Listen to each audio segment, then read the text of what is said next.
என்னை ஈன்ற தாய்க்கும் என் தாயை தந்த தமிழன்னைக்கும் முதல் வணக்கம். அவையில் வீற்றிற்கும் ஆன்றோர்க்கும் சான்றோர்க்கும் தமிழ் வணக்கம். இப்போட்டியில் நான் எடுத்துக்கொண்ட தலைப்பு நான் விரும்பும் ஒப்பற்ற தலைவர் காஞ்சி பேரரசர் பேரறிஞர் அண்ணாவை பற்றிதான். இன்று ஒரு பெண் மாணவியாக மேடை முன்னே நின்று கம்பீரமாக பேசுகிறேன் என்று சொன்னால் அதற்கு அரசியல் புரட்சி நடத்தி வித்திட்டவர் அறிஞர் அண்ணா. இந்த நேரத்தில் அண்ணாவை பற்றி ஒரு பாட்டு கூட பாடலாம். காஞ்சியிலே ஒரு புத்தன் பிறந்தான், கொண்ட கருணையினால் எங்கள் நெஞ்சில் நிறைந்தான். காஞ்சியிலே ஒரு புத்தன் பிறந்தான், கொண்ட கருணையினால் எங்கள் நெஞ்சில் நிறைந்தான். அண்ணாவை எல்லோரும் அழைக்க வந்தால், ஆயிரம் தலைமுறை தலைக்க வந்தால். அண்ணாவை எல்லோரும் அழைக்க வந்தால், ஆயிரம் தலைமுறை தலைக்க வந்தால். அண்ணா அண்ணா அண்ணா எங்கள் அன்பின் தெய்வம் அண்ணா. அண்ணா அண்ணா அண்ணா எங்கள் அன்பின் தெய்வம் அண்ணா. உலகில் பல ஆளுமை மிக்க தலைவர்கள் புரட்சியாளர்கள் இருந்தாலும் தமிழினத்தின் தனித்தன்மையை தனது வசீகர பேச்சால் எழுத்தால் உலக அரங்கிற்கு பறைசாற்றியவர் அறிஞர் அண்ணா. இதனால்தான் அண்ணாவை தென்னாட்டு பெர்னாட் ஷா என்று அழைக்கிறார்கள். அறிஞர் அண்ணா அவர்கள் 15/9/1909 காஞ்சிபுரத்தில் திரு நடராஜன் பங்காரம்மாள் தம்பதியினருக்கு மகனாக பிறந்தார். சிறுவயதில் இருந்தே கேள்வி ஞானம் கல்வி ஞானம் உடைய அண்ணா அவர்கள் பள்ளி கல்வியை முடித்து மிகுந்த வறுமையில் ஆசிரியர்கள் உதவியுடன் இளங்கலை மற்றும் முதுகலை படிப்பினை பச்சையப்பன் கல்லூரியில் முடித்தார்.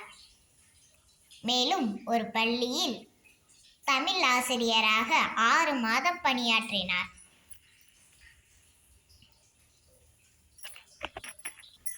ஆனால் அண்ணாவிற்கு அரசியலின் மீது ஏற்பட்ட தனியாத காதலால் நீதி கட்சியில் இணைந்தார். அண்ணாவின் அறிவார்ந்த பேச்சாற்றலாலும் எழுத்தாற்றலாலும் தந்தை பெரியார் நடத்திய குடியரசு விடுதலை இதழ்களின் ஆசிரியராக நியமித்தார்.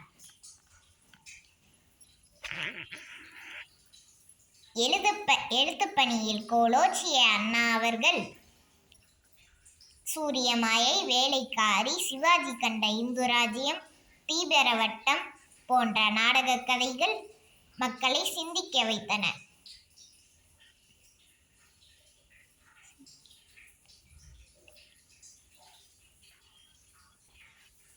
ஆயிரத்தி 1949 திராவிடர் கழகத்திலிருந்து திராவிட முன்னேற்ற கழகம் என்ற கட்சியினை தொடங்கினார்.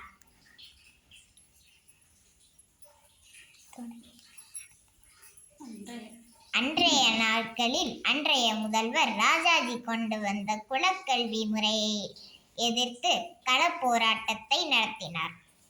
பின்னாளில் இந்திரா காந்தி அவர்கள் தமிழ்நாட்டில் ஹிந்தியை திணிக்க முயன்றபோது மிக பெரிய ஹிந்தி திணிப்பு போராட்டத்தை நடத்தி ஹிந்தி திணிப்பை தடுத்தார்.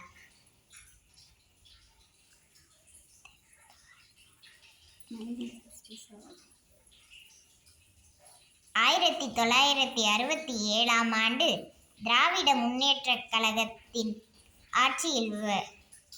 ஆட்சியை பதவியேற்று முதல் கையெழுத்தாக மெட்ராஸ் மாகாணம் என்பதை தமிழ்நாடு என்று பெயர் மாற்றினார்.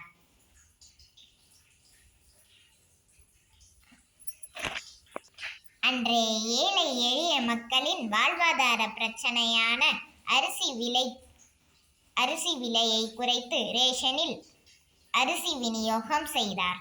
ஜமீன்தார் ஒழிப்பு முறை, நில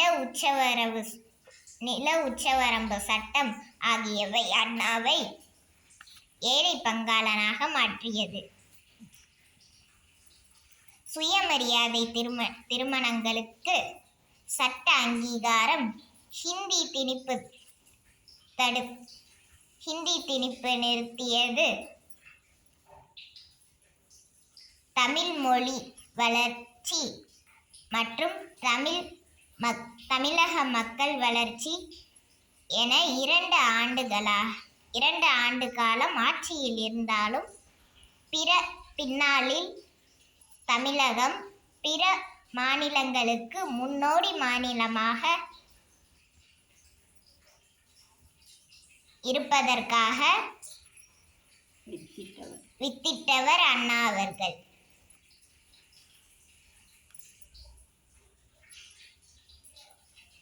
அண்ணா அவர்கள் ஆட்சி பதவியில் இருந்த பொழுதே புற்றுநோய் தொற்றுக்கு ஆளாகி பிப்ரவரி 3, 1969 தனது இறுதி மூச்சை நிறுத்திக் கொண்டார். இந்திய வரலாற்றில் எந்த தலைவருக்கும் இல்லாத சாதனையாக கோடிக்கணக்கானோர் இறுதி அஞ்சலி செலுத்தினர்.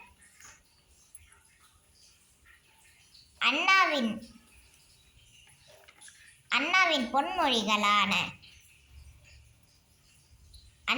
பொன்மொழிகளான கடமை, கண்ணியம், கட்டுப்பாடு என மெரினா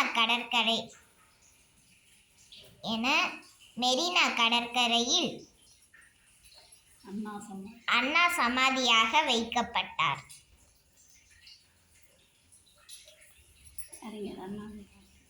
அறிஞர் அண்ணாவின்